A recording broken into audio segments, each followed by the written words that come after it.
Bonjour les enfants, je vous retrouve ici pour une vidéo de numération. J'ai décidé de vous faire quelques petites explications sur les nombres à virgule pour que vous puissiez faire vos exercices un peu plus sereinement pour ceux qui ont quelques difficultés. Alors ici, la première consigne, la première compétence va consister à comparer deux nombres à virgule. Est-ce que ces deux nombres sont plus petits, plus grands ou égaux ? Donc la première chose est de comparer la partie entière. Ici, on voit que la partie entière est égale à 5 dans les deux nombres, donc elle est identique. Je vais donc devoir comparer la partie décimale de chaque nombre. Alors, ici, on a plusieurs stratégies. La première consiste à comparer, par exemple, juste après la virgule, les dixièmes. Ici, mon chiffre des dixièmes, c'est 3, et ici, mon chiffre des dixièmes, c'est 2. Alors, qu'est-ce que c'est qui est plus grand ? 3 dixièmes ou 2 dixièmes ? On est d'accord que c'est 3 dixièmes. Hop. Donc 5,3 est plus grand que 5,29.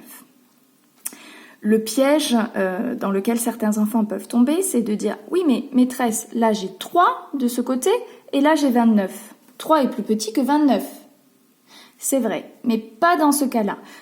Parce que ici on parle de 3 dixièmes et ici on parle de 29 centièmes. Je ne peux pas comparer des dixièmes et des centièmes. Je ne peux pas comparer des cacahuètes et des fraises, comme je vous dis souvent.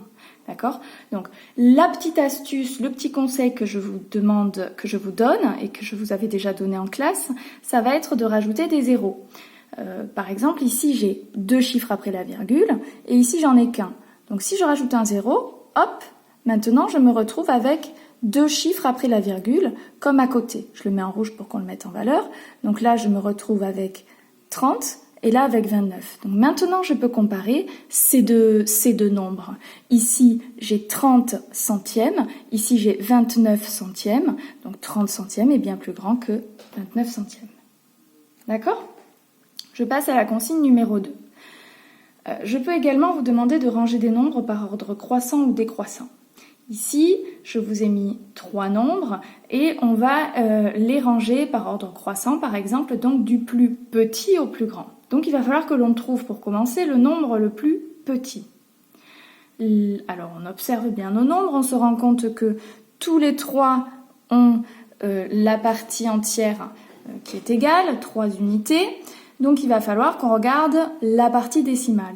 La difficulté, encore une fois, c'est que ici, j'ai un nombre avec 3 chiffres après la virgule, là j'ai un chiffre après la virgule, là j'ai 2 chiffres après la virgule. Pas facile. Donc, comme tout à l'heure, on va rajouter des zéros pour que tous nos nombres aient le même nombre de chiffres après la virgule. Alors, ici j'en ai 3, 1, 2, 3. Ici j'en ai qu'un, donc je vais devoir rajouter 2 zéros. D'accord ? Je peux les mettre en rouge, les zéros que j'ai rajoutés, mais ça ne change rien. 3,4 est égal à 3,400. Et ici, j'ai 2 chiffres après la virgule, donc hop, je dois juste en rajouter un. Et je me retrouve avec 3,540. Maintenant, on va essayer de comparer. Ces nombres, ça va être beaucoup plus facile. Ici, j'ai 508 millièmes. Je rappelle, dixième, centième, millième. Ici, j'ai 400 millièmes. Ici, j'ai 540 millièmes. Donc, on va chercher ici le nombre le plus petit. On est d'accord, c'est 3,400 ou 3,4, c'est la même chose. Hop, je l'écris en bas et je peux le barrer. Maintenant, il nous reste 3,508, 3,540. Je cherche le nombre qui est le plus petit. On est d'accord que c'est 3,508. Hop, donc je peux le placer et je peux le barrer. Il me reste donc le dernier nombre qui est 3,540 que je peux mettre à la fin. Et donc ici, j'ai bien 3,400 qui est plus petit que 3,508, qui est plus petit que 3,540, mais je pourrais également dire 3,4 est plus petit que 3,508, qui est plus petit que 3,54.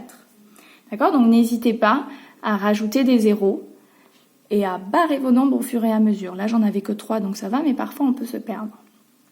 troisième exercice que je peux vous donner, qui est de arrondir un nombre à l'unité près. C'est-à-dire qu'il faut trouver le nombre entier qui est le plus proche. Donc par exemple, si je prends 101,8. 101,8, sur la droite des nombres, il est compris entre 101 et 102. D'accord? Donc il faut que je me pose la question, est-ce qu'il est plus proche de 101 ou est-ce qu'il est plus proche de 102? Ici, je vais regarder ma partie décimale. Ici, j'ai 8 dixièmes. 8 dixièmes, si je prends mon nombre 101,8 et que je continue à compter, 101,8, 101,9, 102. D'accord? Donc là, je vois que je suis quand même très proche du nombre 102. Donc, le nombre entier qui est le plus proche, c'est 102. Par contre, si j'avais pris non pas 101,8, mais par exemple 101,3, là, pour le coup, ce n'était pas plus proche de 102 sur la droite numérique, mais c'était plus proche de 101. D'accord? Parce que j'ai 101, 101,1, 101,2, 101,3. En fait, je regarde ici, et si mes dixièmes sont plus petites que 5, ça veut dire qu'elles sont plus proches de 101, et si elles sont plus grandes que 5, ça veut dire qu'elles sont plus proches de 102. Par contre, si je vous donne 101,5, ben là, on ne peut pas trancher. Ok? On va regarder l'exemple d'après, où justement, là, j'ai 5 dixièmes, et on dit, on ne peut pas trancher, alors on ne sait pas. Et ce qu'on va faire, c'est qu'on va regarder ce qui est à côté, et à côté, on nous a rajouté 4 centièmes. Donc, ça veut dire, finalement, que je suis 3,54, pardon, je suis passée au-delà de 3,5. Parce qu'à 3,5, en plus, on a rajouté 4 centièmes. Donc ça veut dire que cette fois, je suis passée à un nombre qui est plus proche, non pas de 3, mais cette fois qui est plus proche de 4. D'accord? Alors que si j'avais dit, par exemple, 3,22, là, c'était plus proche de 3.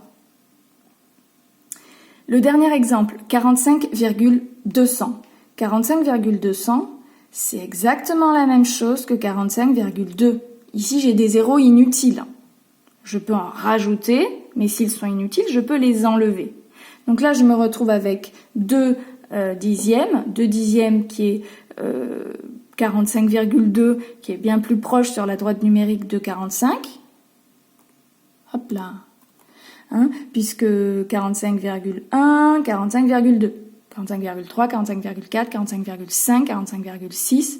Par exemple ici, si je vous avais mis non pas 45,2, mais 45,6, le nombre entier le plus proche, ça aurait été cette fois 46. Voilà, c'est pas une notion qui est super facile. Vous pouvez vous aider de droite numérique. Mais bon, en tout cas, n'hésitez pas à m'appeler, à me contacter si vous avez une question, les enfants. Voilà, je vous embrasse, à très vite.